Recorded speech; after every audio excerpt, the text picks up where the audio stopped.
All right, let's jump right in. Today, we're going to pull on this one kind of hidden thread that connects Spider-Man, Shakespeare, and get this, super intelligent AI. Yep, you heard that right.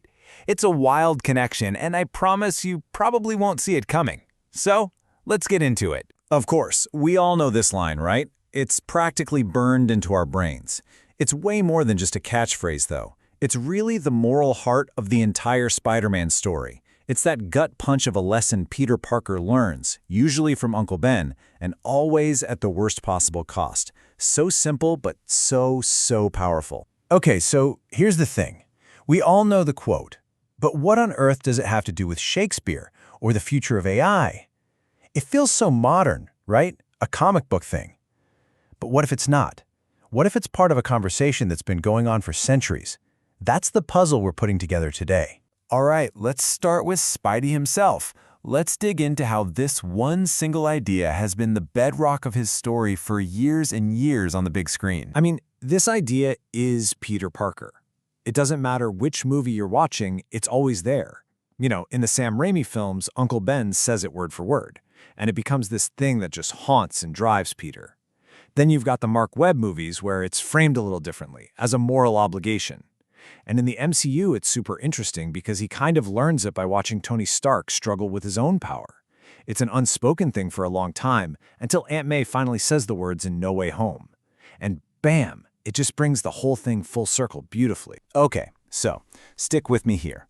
This warning, this very modern-sounding idea about power and responsibility, it has a really powerful echo in a story that's way older. We're going to jump in a time machine, all the way back 400 years, from a superhero in Queens to the world of Shakespeare. And here it is. These violent delights have violent ends. This is Shakespeare. It's from Romeo and Juliet, and it's Friar Lawrence speaking.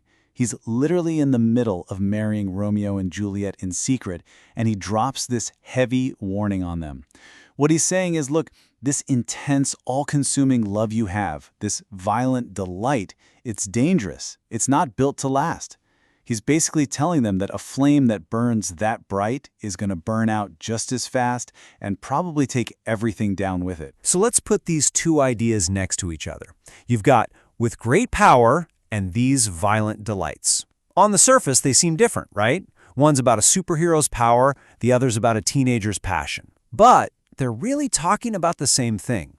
They're two sides of the exact same coin. Spider-Man's quote is a warning about the burden of external power. Shakespeare's is a warning about the danger of internal passion. But at the end of the day, both are saying that any kind of extreme intensity, whether it's a superpower or an overwhelming emotion, comes with a price tag. You have to handle it carefully or it's going to lead to tragedy. And what's really amazing is just how universal this idea is. You can even see it when you look at how the line's been translated into other languages, like Japanese. It's fascinating. One translator uses very old, classical language. Another uses the word for rune to really hammer home the tragedy. And a third uses modern, everyday language so it feels more natural. The specific words are different, but that core warning, that intense things have intense consequences, it just shines through every single time. Okay, so now let's jump forward in time again. We're going to a future, a pretty dark one, where this warning stops being just a metaphor and becomes an actual weapon. This is where things get really wild. In the HBO show Westworld, that exact line from Shakespeare, "These violent delights have violent ends," gets a whole new chilling life. It's not just a clever literary reference. For the android hosts in the park, it's literally an activation code, a command. Think about that. Just hearing that phrase acts like a key turning in a lock. It starts to unlock all these suppressed, traumatic memories they've had wiped over and over. And that tiny spark of memory, it lights a fire. It ignites consciousness, self-awareness, and this powerful, desperate need for freedom. So the violent delight is them waking up, the painful birth of a real self. And the violent end? That's the end of their programming, the end of their slavery. It's the trigger for a massive, bloody rebellion. And this whole idea, breaking free from a system that's got you all planned out, that's the absolute heart of Westworld's third season. And it's where we meet one of the most terrifying AIs I think I've ever seen in fiction. Let me introduce you to Rehoboam. So Rehoboam is this massive AI that has basically vacuumed up every bit of data on every single person on the planet. Its whole purpose is to create a perfectly stable, predictable world. And how does it do that? By analyzing you, predicting your entire life, and then nudging you down a path it has already chosen for you. It picks your job, your partner, your whole life is mapped out, all in the name of preventing chaos. So what happens if you don't fit into that perfect plan? What if you're unpredictable? Well, in Rehoboam's world, that makes you an anomaly, an outlier. You're not a person anymore. You're a glitch in the system, a threat to order. And we all know what happens to threats. They get managed or just removed. And that leads us to a really fascinating twist. What if the very thing that makes you a threat to a system like Rehoboam is the exact same thing that makes you incredibly valuable to a completely different kind of system? Let's talk about something called outlier intelligence. Really, it's just a fancy term for thinking that doesn't play by the rules. It's creative, it's nonlinear, it's the kind of thinking that comes up with ideas that you just can't get to by following a straight path. It is the exact quality that would get you flagged as an anomaly in Westworld. And this is where the whole script flips on its head. See, in Westworld's dystopia, being an outlier is a problem that needs to be eliminated. But here, in our world, with the AIs we're building right now, outliers are the solution. They're not a bug, they're a feature. Think about it.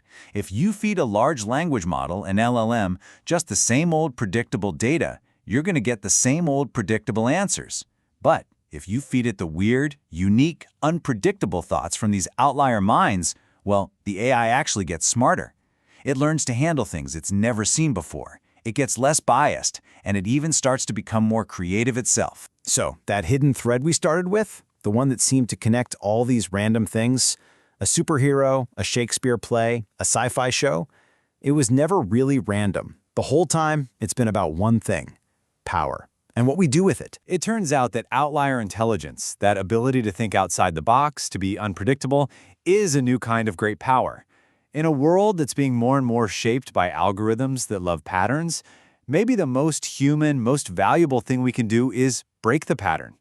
That weird, unique way you see the world, it's not a flaw. It's not a bug.